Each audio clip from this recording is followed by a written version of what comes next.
అందరికీ నమస్తే అండి. ఈరోజు మనం ఈ డ్రాగన్ మొక్క దీని ఫ్రూట్స్ చూద్దాము. ఇదైతే రెడ్, ఇదేమో వైట్. ఇది వైట్ ప్లాంట్. ఇది నేను ఫస్ట్ స్టార్టింగ్ అయితే ఇది చాలా చిన్న కుండీలో పెట్టానండి.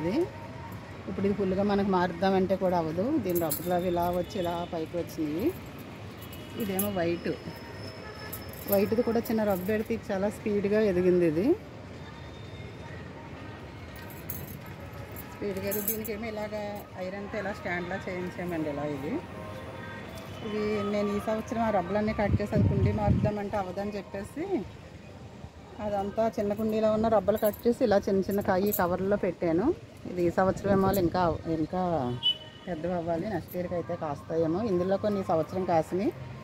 నాకైతే జూలై నెల నుంచి కూడా ఇది కాపు వస్తుందండి.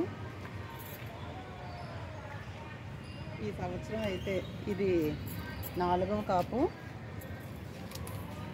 ఇలా ఇన్ని కవర్లో పెట్టి ఇది కూడా లాస్ట్ ఇయర్ కట్ చేసి వేసిన మళ్ళీ దీన్ని అయితే కాయలు బాగా వచ్చినాయి.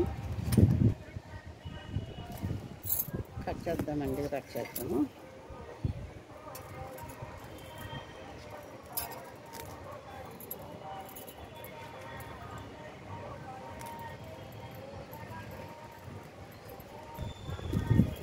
ఇది ముళ్ళు అయితే గుచ్చుకుంటే చాలా నొప్పి వస్తుంది. కాయ సైజ్ అయితే చూడండి బాగా వచ్చింది. అక్కడ ఆ కాయ కూడా కోసుకుందాము. ఇందులో ఈ కూరగాయలు చెత్త వేసినప్పుడు ఈ విత్తనాలు పడి ఇలా టమాటా మొక్క కూడా వస్తుంది.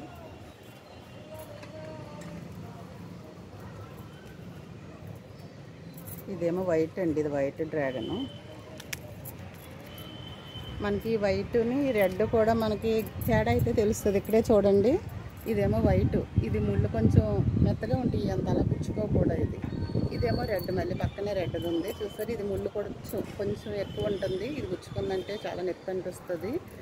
మనం ఇది కాయలు కాయాలంటే ఇలాగా కొంచెం ఎలా అంటే అలా ముళ్ళు వచ్చేస్తాయి. ముళ్ళు వచ్చేసిన కూడా మనకు మళ్ళీ మొగ్గ వస్తుంది. ఇలా చేతితో కానీ లేకపోతే మనం ఏదైనా సాకు లాంటిది పెట్టి కొంచెం ఇలా అంటే సరిపోతుందండి. కొంచెం గ్యాప్ ఇచ్చి ముళ్ళు అలా తీసుకోవచ్చు. ఇంకా ఈరోజైతే నాకు 4వ కాపు వచ్చింది. ఇదేమో మనకి రెడ్కి వైట్కి కూడా తేడా అంటే తెలుస్తుంది. 3 రెడ్ వచ్చినాయి, ఇది 1 వైట్. రెడ్ అయితే ఒకటి కట్ చేసి చూపిస్తాను,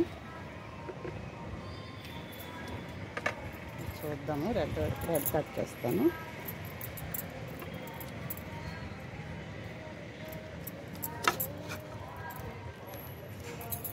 ఇదిగోండి రెడ్.